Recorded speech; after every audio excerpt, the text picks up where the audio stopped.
ایک بستی کے کنارے ایک چھوٹا گھر تھا جہاں ماہی اپنی امی کے ساتھ رہتی تھی۔ ماہی بہت ہی پیاری، شرارتی اور کہانیوں کی دیوانی بچی تھی۔ اس کے پاس کھلونوں کی پوری ٹوکری تھی، مگر اس میں سب سے زیادہ خاص ایک ہی چیز تھی: گڑیا۔ گڑیا کے سنہری بال تھے، لال فراق، چمکتی جوتیاں، آنکھیں شیشے جیسی اور ہونٹوں پر ہمیشہ ہلکی سی مسکراہٹ۔ ماہی اسے پیار سے کہتی تھی، گڑیا گڑیا ڈال گڑیا، اور ہر بار گڑیا کی آنکھوں میں جیسے رونق آ جاتی۔ ماہی جب بھی گڑیا سے کھیلتی، بستی کے بچے کہتے، مائی، تمہاری گڑیا میں کچھ جادو ہے۔ ماہی ہنس کر کہتی، اگر جادو ہوتا تو یہ بولتی نا، لیکن اسے کیا معلوم، جادو تو چند چاندنی راتوں میں ہی جاگتا ہے۔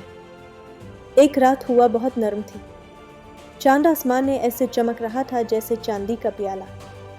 ماہی نے گڑیا کو اپنے پاس بٹھا کر کہا، گڑیا کاش تم میری طرح بولتی۔ ہم دو دوست خوب کھیلتے۔ پھر ماہی نیند میں چلی گئی۔ لیکن جیسے ہی رات 12 بجے، ٹھنڈی ٹھنڈی ہوا کا ایک جھونکا آیا۔ گڑیا کی آنکھوں میں چمک پیدا ہوئی، اس کے ہاتھ حرکت کرنے لگے، اور وہ آہستہ سے بولی، ماہی، میں یہاں ہوں، آج کی رات ہم کھیلیں گے۔ گڑیا کی آواز سن کر ماہی اٹھ بیٹھی۔ گڑیا، کیا یہ سچ ہے؟ کیا تم بول سکتی ہو؟ گڑیا ہنس کر بولی، ہاں ماہی، ہر 100 سال میں ایک بار جادو جاگتا ہے۔ آج وہ رات ہے۔ ماہی کی خوشی کا کوئی ٹھکانہ نہ تھا۔ گڑیا نے کہا، چلو آج وہ کرتے ہیں جو دن میں نہیں کر سکتے، اور پھر شروع ہوا اصل مزہ۔ دووی چھالوں پر بیٹھ کر پورے گھر میں الفانے کا ڈرامہ کرتی رہی۔ گڑیا نے چھوٹا سا ڈانس سکھایا، ماہی نے ڈھول پیٹا، اور دونوں گڑیا گڑیا ڈال گڑیا اگاتی رہی۔ دونوں نے ایک ایک لڈو کھایا۔ گڑیا نے فوراً کہہ دیا، میں جیتی۔ ماہی ہنستے ہنستے لوٹ پوٹ ہو گئی۔ گڑیا نے بتایا کہ چاند ہر رات سب بچوں پر نظر رکھتا ہے، اور جو بچہ دل کا صاف ہو، اس پر چاند زیادہ چمکتا ہے۔